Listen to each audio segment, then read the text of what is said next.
انسان کا ایک ایسا بدنما پہلو ہے کہ بعض اوقات انسان اسی کا برا چاہتا ہے جو اس کا بھلا چاہ رہا ہوتا ہے. اپنے محسنین کو ہی جناب لوگ نقصان پہنچانے کی کوشش کر رہے ہوتے ہیں. تاریخ اٹھا کر دیکھ لیجئے، جب بھی کسی نے حق کی آواز بلند کی، لوگوں کو جنت کی طرف بلایا، نیکی کے راستے کی طرف بلانے کی کوشش کی، لوگ اسی مبلغ کے دشمن ہو گئے. حضرت نوح علیہ السلام کی سیرت پڑھیں، 950 سال تک آپ اللہ کی طرف بلاتے رہے، جنت کا رستہ بتاتے رہے، اللہ کا قرب حاصل کرنے کا طریقہ بتاتے رہے، ترقی کی راہیں دکھاتے رہے، مگر ان ظالموں نے ایک نہ سنی. 950 سال کی تبلیغ کے بعد فقط 80 لوگ آپ پر ایمان لائے.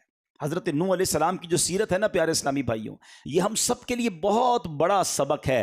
آفٹر 950 ایئرز 80 لوگ ایمان لائے. اگر آپ حضرت نوح علیہ السلام کی سیرت پڑھیں تو سیکھنے کو کیا ملتا ہے؟ کچھ لوگ کہتے ہیں نا یار بھلائی کا زمانہ نہیں ہے، میں نیکی کا کام نہیں کرتا، کوئی ساتھ دیتا ہی نہیں ہے. نہیں جناب، ہمارا کام نیکی کی دعوت دینا ہے، ہمارا کام اللہ کی طرف بلانا ہے. کوئی آئے نہ آئے اس میں ہمارا کوئی جس کو کہے کردار نہیں. ہمیں نیکی کی دعوت پہنچانے کا ثواب مل جائے گا. اور شیطان تو چاہتا ہی ہے. حضرت نوح علیہ السلام نے ہمت نہیں آ رہی، 950 سال تک اللہ کی طرف بلاتے رہے.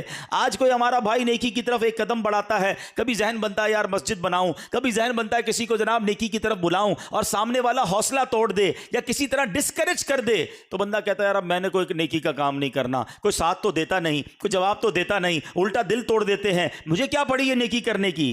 ارے جناب یہی تو شیطان چاہتا تھا کہ آپ چھوٹی سی دل آزاری ہو اور نیکی کا کام چھوڑ دیں. نہیں جناب، امام حسین کے واقعات سنے ہیں، کربلا والوں کی باتیں سنی ہیں. کیا کربلا والوں نے 22,000 کے لشکر کے سامنے نیکی کی دعوت چھوڑ دی؟ کیا انہوں نے اسلام کے کام کو چھوڑ دیا؟ کیا انہوں نے دین پر کمپرومائز کر لیا؟ سر کٹانا گوارا کیا، مگر نبی پاک کے دین کے پرچم کو بلند کر گئے. ہمارے اسلاف کی سیرت بھری پڑی ہے کہ ان کو ڈسکریج کیا گیا. خود پیارے آقا علیہ الصلوۃ والسلام کی جو مکی زندگی ہے، یعنی نبی پاک نے اعلان نبوت کیا تو اب اسلام کی بات کرتے ہی اپنے پرائے ہو گئے، رشتہ دار دشمن ہو گئے، راستوں میں پھول بچھانے والے، صادق اور امین کہنے والے اب نبی پاک کے جانی دشمن ہو چکے تھے. مگر میرے آقا نے ہمت نہ ہاری. لیکن آج پوری دنیا میں اسلام موجود ہے، یہ میرے آقا کی قربانیوں کا صدقہ، یہ صحابہ کرام کی ان قربانیوں کا صدقہ ہے. مگر آج نبی پاک کا کلمہ پڑھنے والے، غلامان مصطفیٰ کہلانے والے، بعض اوقات چھوٹی چھوٹی باتوں پر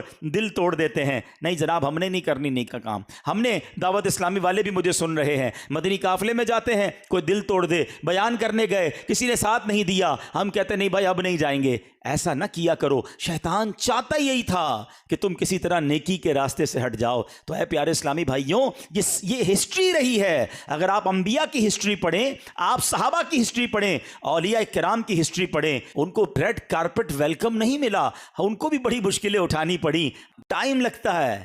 اور اس کے بعد اللہ وہ ترقی دیتا ہے، وہ راہیں کھول دیتا ہے کہ پھر غیب سے مدد آتی ہے. تو نیکی کے کام میں ہمارا کام ڈٹے رہنا ہے. اللہ کریم پھر غیب سے مدد فرماتا ہے.